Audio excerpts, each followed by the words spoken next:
अगर आपके फ़ोन की बैटरी और इंटरनेट डेटा जल्द ख़त्म हो रहा है तो ऐन मुमकिन है कि आपका मोबाइल फ़ोन हैक हो चुका है। बरतानवी नशरियाती इदारे की रिपोर्ट के मुताबिक अमरीकी कंप्यूटर सिक्योरिटी कंपनी नॉर्टन ने अपनी रिपोर्ट में बताया है कि मामूल से हटकर अगर आपका मोबाइल डेटा ज़्यादा सर्फ हो रहा है तो उसकी बहुत सारी वजूहात हो सकती हैं। रिपोर्ट के मुताबिक इन वजूहात में एक वजह ऐसी ऐप्स हैं जो इस्तेमाल किए बगैर डेटा इस्तेमाल करती हैं, लेकिन अगर अपना फ़ोन पहले की तरह इस्तेमाल कर रहे हैं और डेटा ज़्यादा खर्च हो रहा है तो आपको चेक करवाना चाहिए, क्योंकि हो सकता है कि आपका मोबाइल हैक हो गया हो। अमरीकी कंप्यूटर सिक्योरिटी के इदारे ने मोबाइल हैकिंग से मुतालिक एक और निशानी बताई है कि वो ये है कि अगर आप अपने फ़ोन का इस्तेमाल करने से तरीका नहीं बदला लेकिन बैटरी तेज़ी से चल रही है तो आपका फ़ोन हैक हो सकता है।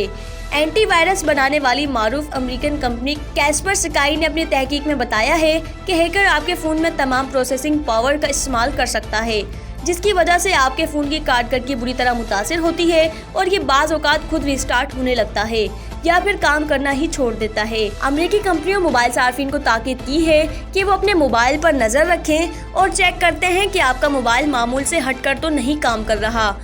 आप अपने मोबाइल को मंदरजा झेल तरीकों पर अमल करके महफूज रख सकते हैं।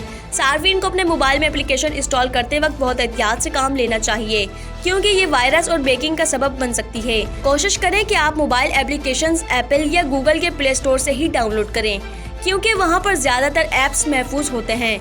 अगर आपको नामालूम ज़राए से ईमेल या मैसेज मौसूल हो तो उसमें मौजूद किसी भी लिंक पर क्लिक मत करें, क्योंकि इसमें भी वायरस हो सकता है। बगैर वजह के मोबाइल वाईफाई और ब्लूटूथ ऑन रखना हैकर को मोबाइल तक रसाई देने के मुतरादिफ है, लिहाजा इससे भी इज्तनाब बरतना चाहिए।